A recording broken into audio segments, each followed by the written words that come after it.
Hello everyone, welcome back to another video. My name is Matthew, and today we have another figure review, but this time we're reviewing 4 of them. Well, 4 just on each hand, I guess. So today, we're going to be doing a 4-pack review of the Mezco's newest Godzilla figures, Round 1, the Round 1 Destroy All Monsters set, which consists of the following: Godzilla, Rodan, Mothra, the larva version obviously, and Anguirus. Now, these 4 are intended to be, well, obviously round 1, but for some reason round 2 came first after this set had a few delays. But it's here, and I've heard a lot of people stirring up about this. So, where do I stand? Well, here's how we're going to divide this whole thing up. We're going to divide this up as if all these figures are their own individual figures. Well, because they are. But I'm going to go over sculpt and paint, articulation, and accessories, because they do come with the stuff, all individually. So, that being said, let's start off with you-know-who. First up, we have the king of the monsters himself, Godzilla, which, I'm not going to lie, this figure is actually really impressive.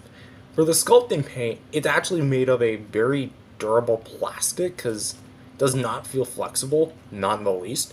So it's good that the plastic itself is sturdy. The paint itself, however, is a bit of a mixed bag for a lot of people.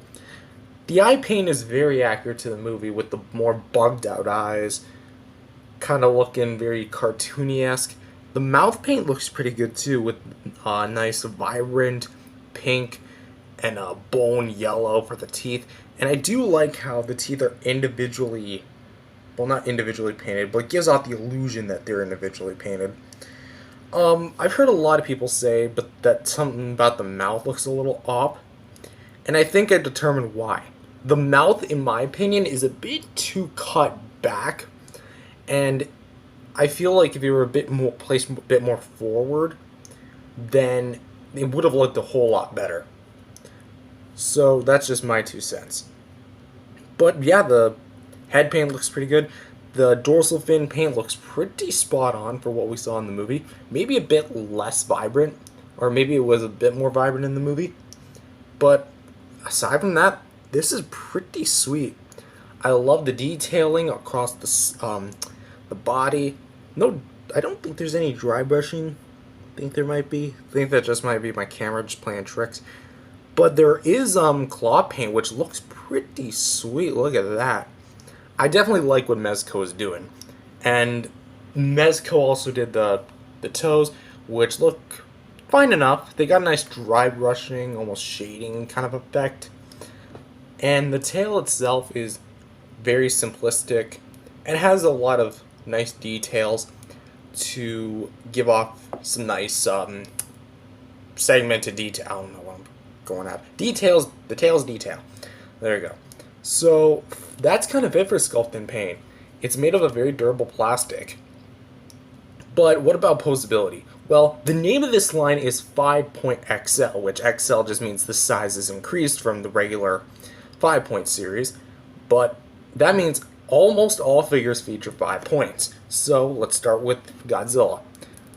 The head can rotate, so that's 1. The arms can rotate, both sides, that's 2. Sorry, that's 2 more, so that's 3 total. And then the legs can swivel, so that's 5. 2 more, it's 5. 3 plus 5. 3 plus 2 is 5. There we go. And the tail does not move, even though there does appear to be a segment. I think that's just mainly glued in. So, what about accessories? Well, this guy actually comes with quite a bit. I'm quite shocked at that.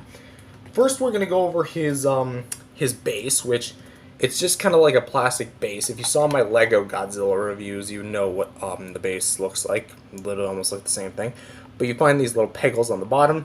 Just align it to whichever foot you want to. Personally, I'd rather have it on this foot, so it kind of looks like you're kind of stepping away or something.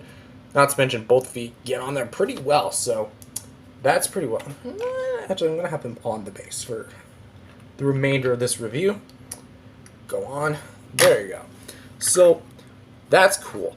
Next is actually a few alternate body parts. which we're going to dump him out of the baggie I just like to keep him in. First, we have an alternate head, which is his standard closed mouth. So all you want to do is just take it, kind of maybe twist it off a little, and no, you don't break it, but you just, little hair. I have dogs and cats, so that's why. And then you just shove the new one on, and there you go. But I do have one QC issue. As you can kind of see right there, it's abundantly clear that this, the teeth weren't the row of teeth themselves, because they're a separate piece of plastic, weren't shoved in all the way, and it kind of looks a little odd. It's not like a huge distractor to me, but it was something when I noticed when I was messing around about with the accessories. So I mean, that's all right. Next up, we have his alternate hands, which we're going to do the same thing as the head.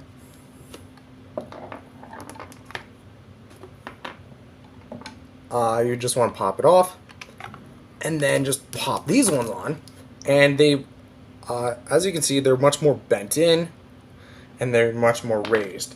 Same with the alternate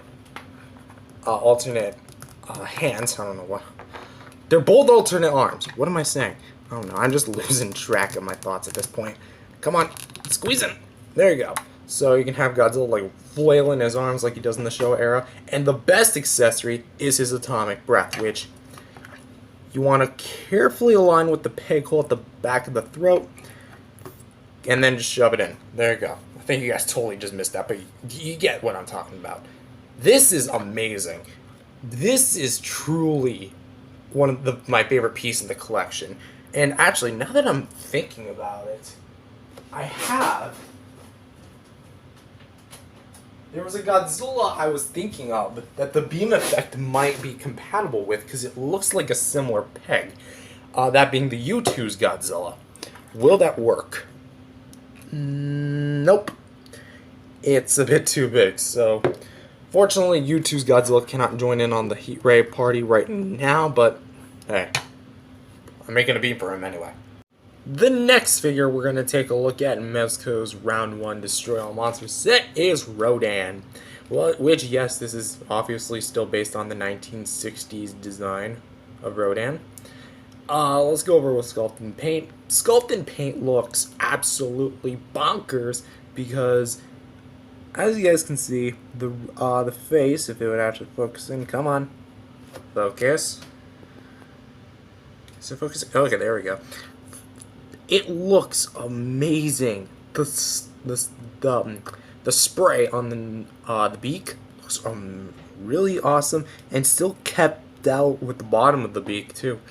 The tongue's pretty well painted, a little scuffed up in there, but I mean that's alright. Probably actually it's effect, because I know these suits actually do get dirty, especially when they're filming. Well, I think there's a hair or something. Eyes look pretty well painted, a little derped, but I mean, again, Showa era suits were not really the best at preventing derped suits. Derped eyes, I mean. The spray on the horns, I don't know, okay, I really gotta just start talking properly. The horns look pretty good. Like the nice spray that they've got, nice gradients. And overall, I think that the claws, too, look really well painted. I will say that they looked a little puffy. They look like really boxing. Was it like this in the movie? It's been a while since I last seen Destroy All Monsters. Here we have some nice weathering effect on the wings. Kind of give them like a folded look, and really captures the suit well. I'm really in love with this, honestly. I like the different colors and shading going on. Just kind of gives like, didn't mean knock that over. Gives off like nice detail work, and it just looks so phenomenal. And the chest spikes look pretty well too. Obviously the bottom of them is as well painted, but from here, which is where you're going to primarily be looking at Rodan, you're not going to be viewing him from here unless you're some nasty pervert. That looks pretty good. And then the back, obviously, you know, continues that very well. Very well. Here we have some nice detail, like nice streak. And the toes look pretty well too. Bottom of the feet look pretty well. We have the peg holes, which again, you probably already know what those are about. Nice 3 toes, obviously with the back toe and the diamond-shaped tail. And you guys might have realized I've been carrying this figure the whole time. Well, that's only because he can't actually stand on his own. I would do that thing where I would just let the figure fall and for comical effect, but this thing was pricey, so I'm not going to do that. Instead, what you actually get as a way to help him stand is a, well, stand. It's a bit different than Godzilla's. We'll get to the other hole. Giggity. Obviously, you just peg it into the foot, and then, bada bing, bada boom, you have Rodan standing. For some reason at an angle. I think it's probably because of the placement of the feet. Oh, it's definitely because of the placement of the feet. But there you go. Rodan standing on the base. But what's one of Rodan's signature abilities? Right here. Literally, like, so wide. I think I forgot to do the articulation section, but don't worry, we'll get into that. Plus, you probably already know what to expect, anywho. Well, Rodan can obviously fly, right? Unfortunately, this guy doesn't come with anything to help him fly. Just kidding. He comes with a... Do I seriously have to... He comes with the poorly named crotch cradle. It's back, ladies and gents. Alright, I think you put it like that. And then, is it like that? Okay, how do you put this again? Sorry, this is all... Okay, yes. You're supposed to have these two parts of it facing forward, and then, or at least in the direction that you can, and then that cradles Rodan in the crotch, chest spike region, and now Rodan's flying. But wait, Rodan's still looking down. Wasn't he looking straight forward when he flies? Well, yes, because he comes with an alternate head. Now, the important thing to know is that Mezco was planning to include a third head that would have just been a default mouth closed head. But I think that would have been probably a cooler, really cool to package all three. So to put it on, all you just simply do is... Sorry if you hear noise in the background, my dogs are going nuts. And then boom, Rodan is flying in the air, ready to dive bomb and take out Ghidorah, presumably. So yes, with the combination of the stand and crotch cradle, you can recreate his flying pose. Now we can finally start talking about articulation, which, 5 points. Here we have articulation at the head, and yes, it does work when you have the normal head on, so don't worry about losing any posability. You shockingly have rotations at the wings, because I didn't think that they would include it. Thought they would like include a hinge or something. And rotations at the feet. So overall, pretty standard posability, but I like the little package. Altogether, Rodan's pretty cool. You can do a lot with them, but just do keep in mind that at the end of the day, this is, delicate, so I would recommend just keeping this guy on a shelf and just not touching him, probably for the rest of the year, if I'm being honest. The next kaiju in our Kaiju Round 1 lineup is none other than the Queen of the Monsters herself, Mothra, which it's obviously in her larva form, and this is probably the most simplistic one of the bunch, for obvious reasons. But first, let's start off with the sculpt and paint. The sculpt itself is amazing. I love the brown streaks of paint just going around, and it just looks so amazing. I love the beady red eyes. Mine's a bit messed up, but honestly, that's okay. I can forgive it. Come on, focus. There you go. Actually, I'm just gonna... There you go. The mandibles look pretty nice. Nice little details. Like the little legs, and then they kind of bunch up as they do in the movie. So you can kind of get her like squirming across the ground or something. And her head is raised, but we'll get to that in just a sec. And every single little segment is just so well painted. And, you know, it just looks so great.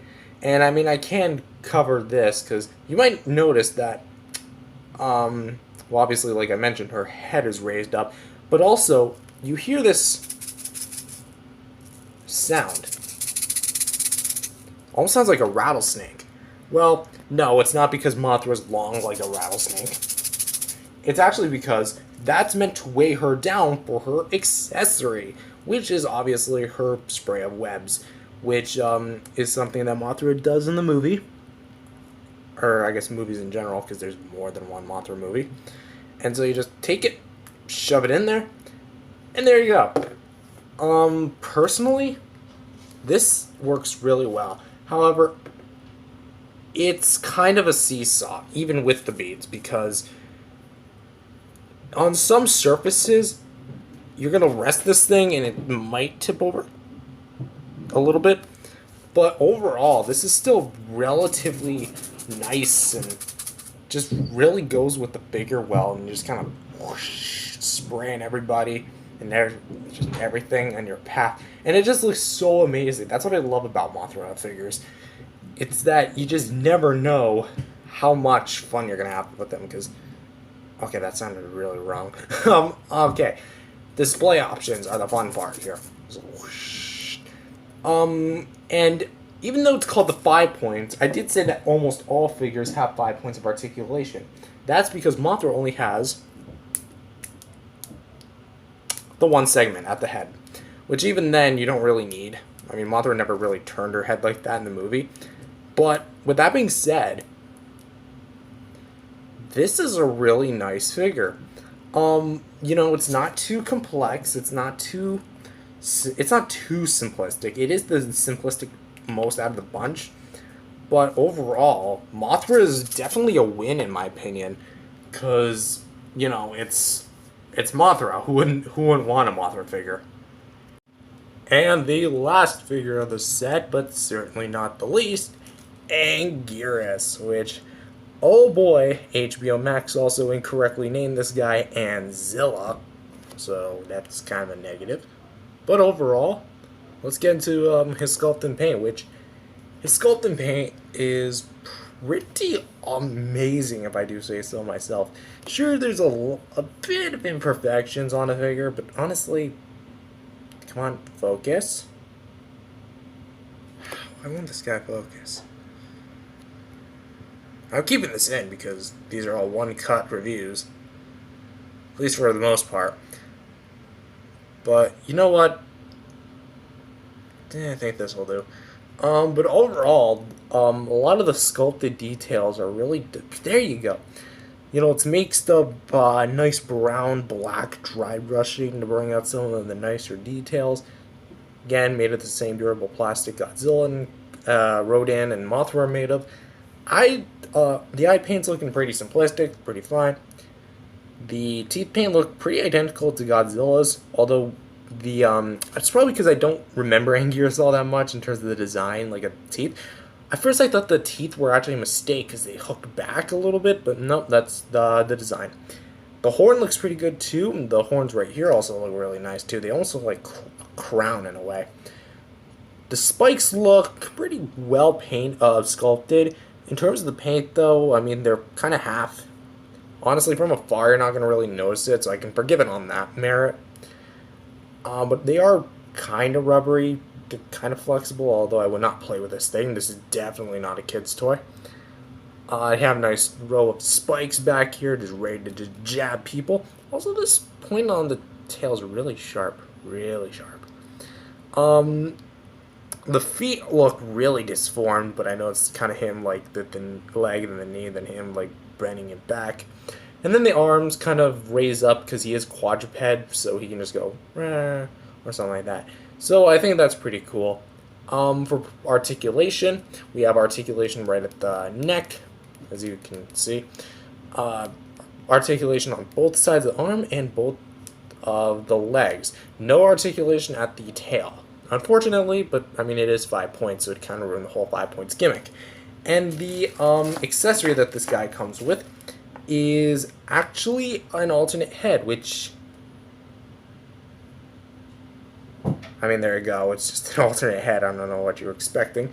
Which, to change it, you just pull Anguirus' head off. And then just...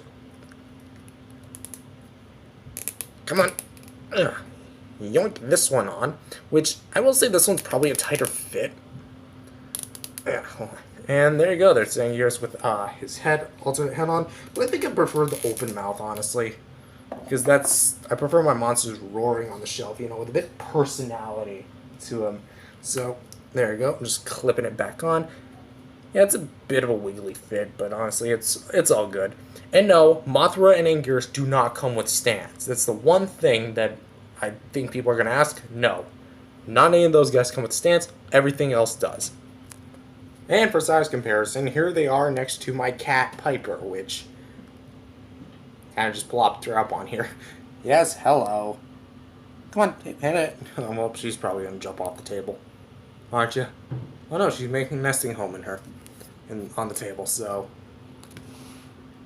Are you going to accompany us for the rest of the review? Alrighty, I guess I'll bring the next bit of size comparison out. Which, for another size comparison, here they are next to the Mezco's King Kong of Skull Island, which... Mezco, please do a 5-point XL version of Kong. That'd be amazing. And for the last size comparison, here he is here they are, all 4 figures, next to the NECA Godzilla 2014, my favorite figure in the entire collection. So, what do I think of these figures? Honestly, they're sweet. These are freaking sweet. I highly recommend these. To collectors who just need a fast and easy way to get some classic show era monsters. Is what I would say if it wasn't for one glaring issue. It's not QC, quality control. It's not the fact that these things are so small in comparison to other figures. It's the price. At retail, these things are $85. I think that if this was shipping, including shipping, and like this was the price including shipping, then that would have been forgivable. But no, this was $85 at retail, and over $100 including shipping. And I can understand why other people don't like this. Because of that price. Honestly, I feel like if these guys were individually like packaged, they'd be probably like $20, $25, which given the accessories and the amount of effort that's put into them, I understand that, but come on, Mezco. $85 for these guys? That seems a little bit on the sketchy side, especially considering the QC issues that a lot of collectors face. I got lucky, I feel like, but at the end of the day, $85 is $85. You could have gotten, I think, like 3 NECA figures plus a Playmates figure before taxes with $85. So... no, scratch that. 4 NECA figures, because NECA is on average like, I think like $20. So, with that being said, pick your poison. Honestly, if you like these figures, if you like what you're seeing, plus they all come with their own boatload of stuff, that's fine. Pick one. Pick a setup. But if you don't like what you're seeing, even despite the accessories, just don't. But however, eBay is offering these guys individually by by sellers. So hey, there's that option. Anyways, guys, thank you guys for watching this video. If you guys liked it, definitely subscribe to the channel, and I'll see you guys next time. Peace out, everyone.